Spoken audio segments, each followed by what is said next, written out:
As we go through life, there are so many that try and avoid the inevitable. Fear. But there are those few brave souls that seek only this fear. Like those of you who clicked this video. For that, I thank you. But by the end, you might not be thanking me. So lock your doors, bar your windows, turn out the lights, and prepare for Almost Like a Dream by The Shadow. Now relax. This won't hurt too much. I descended the long staircase to the basement. The red and white checkered pattern of the floor came into view as I neared the bottom of the stairs. I came to a stop 3 steps from the bottom and turned around. My 2 friends, Josie and Caleb, were still halfway down the stairs when they noticed me stop, and so they stopped too. The look of unease in their eyes was mirrored in mine, as we heard voices from the other side of the basement. I continued down the stairs, slower this time, and waited at the bottom as my 2 friends joined me. It was Saturday night, movie night. My 2 best friends would always come over on Saturday for as long as any of us could remember. The things we did during the day were never the same, but at night, we would sit in the living room with the lights out and a movie playing. This Saturday's movie was Insidious, which all of us had watched about 1,000,000 times, but we were always just as scared as the first time we'd seen it. My parents always went out late on Saturdays, so we could have the volume as loud as we wanted, as there was no one there to disturb. There were more of us that night, as my parents had gone out of town for the weekend, leaving me with full control of the house. There was a small party during the day, but it was not your typical wild party you would associate with teenagers. There were tables everywhere in the house, it was fully catered, and there were even servers walking around with champagne. Maybe someone at the party had spiked the punch with something and all of the fanciness was just a hallucination, as the next thing I remember was hearing slight noises from the basement. I paused the movie, much to the chagrin of my friends, just to see if the noises were coming from the TV or if it was really happening. After about a minute, I heard a noise from the basement again. It sounded a bit like that weird noise an amp makes when nothing's plugged in. I stood, turned, and walked towards the kitchen where the basement entrance was located. The next thing I remember is, we moved slowly as a group towards where the noises were. The point of origin seemed to be from a bedroom that was now used as storage.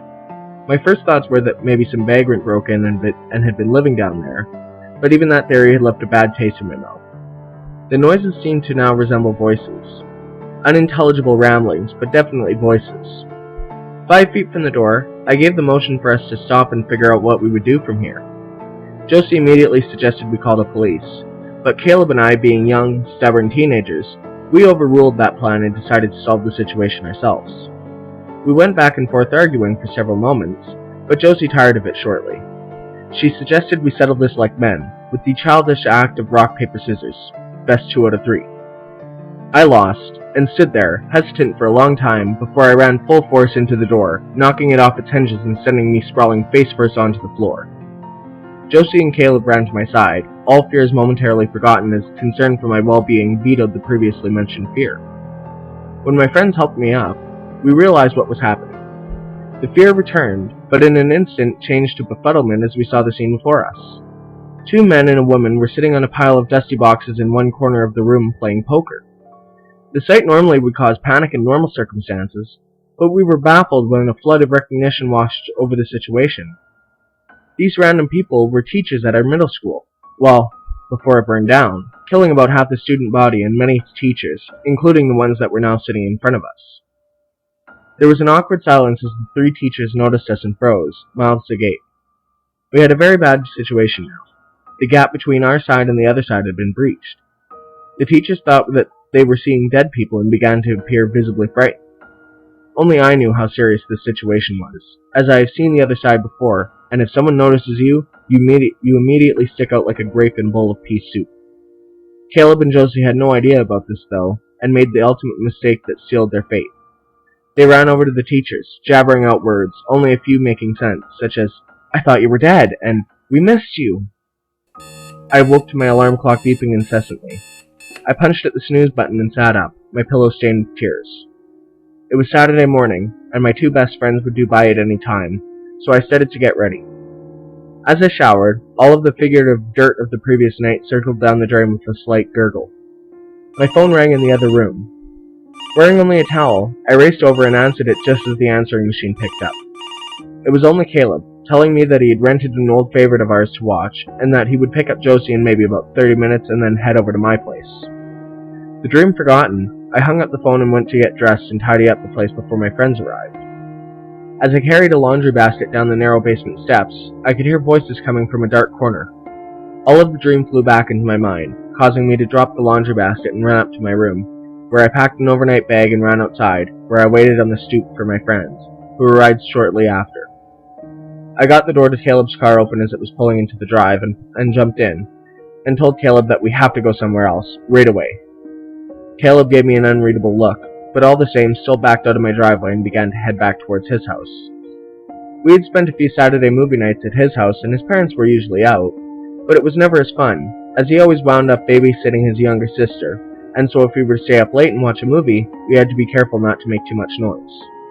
We spent the day randomly, exploring the ruins of our former middle school at my request. It was an odd request from me, but what was even stranger was the fact that Caleb and Josie had no problems with it. After wandering the grounds for a while, we decided to check out what was left of the structure itself. We walked down a partial hallway lined with warped and rusted lockers and various debris on the floor. It was then that we passed a door with its copper nameplate on the wall barely legible, and a wave of nostalgia and unease washed over me as I stopped at the door. The door itself hung off one hinge, half of it missing. I had the overwhelming urge to go to the basement where the drama classroom and storage areas were. Descending the stairs, I paused a few steps from the bottom and wondered if this was such a good idea. Pushing the thought away, I completed my descent and looked around. There was a light visible under the crack of one of the doors, with the smell of smoke strong in the air. The fire was supposedly caused by faulty wiring, as the school itself was quite old, but I could never really quite accept that explanation. I jogged over to the door and opened it. Smoke billowed out, a heavy cloying fog that eventually lifted to reveal 3 teachers seated at a card table, smoking cigars and playing poker. The outline of a pistol in the waistband of one of the teachers was clearly visible. Everything finally clicked.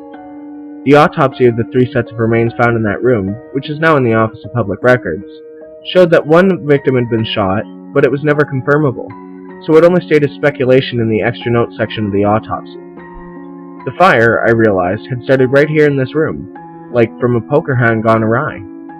The teacher with the pistol stopped the assumed cheater, and while the other teacher just gaped in shock, the gunman locked the storage room door. Neither living teacher noticed the cigar of the victim had fallen into an open crate of old textbooks, and my thoughts halted in development as I noticed Caleb and Josie join me at the door, each with a blank expression on their face. I awoke to my wife shaking me frantically. I pushed her off of me, as the shaking was making me nauseous. She was crying, and told me that I had woken her up, screaming and sobbing. She was trying to help me wake up, I guess. I knew I had been dreaming, but the memory of the dream faded instantly upon my awakening. This had been the norm for the last few days, with an apparent recurring dream plaguing my unconsciousness. I decided to take my laundry downstairs and do a load to try and calm down. I went to where the laundry basket usually was, and found it nowhere in sight. A dream fragment came to me, something about dropping laundry in the basement. I cautiously approached the basement door, opened it, and went white as a sheet as I saw the laundry basket at the bottom of the stairs, the clothing spread across a red and white checkered floor. I sat bolt upright, sweating profusely. I looked at my alarm clock, 3:33 a.m. I sprang out of bed and ran to the basement door, swinging it open expecting to find the laundry at the bottom of the stairs. A tired voice called from the top of the stairs, inquiring what the hell was going on, but I didn't reply. A huge wave of relief flowed through me as I saw the gray concrete that covered the basement floor, with no clothing in sight. I went back upstairs and, walking with my wife, got back in bed and snuggled close.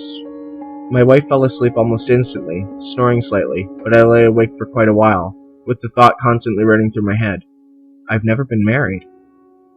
I awoke to the end credits of Insidious running on screen. I groggily looked out the window and saw Caleb and Josie outside on the front stoop sharing a cigarette.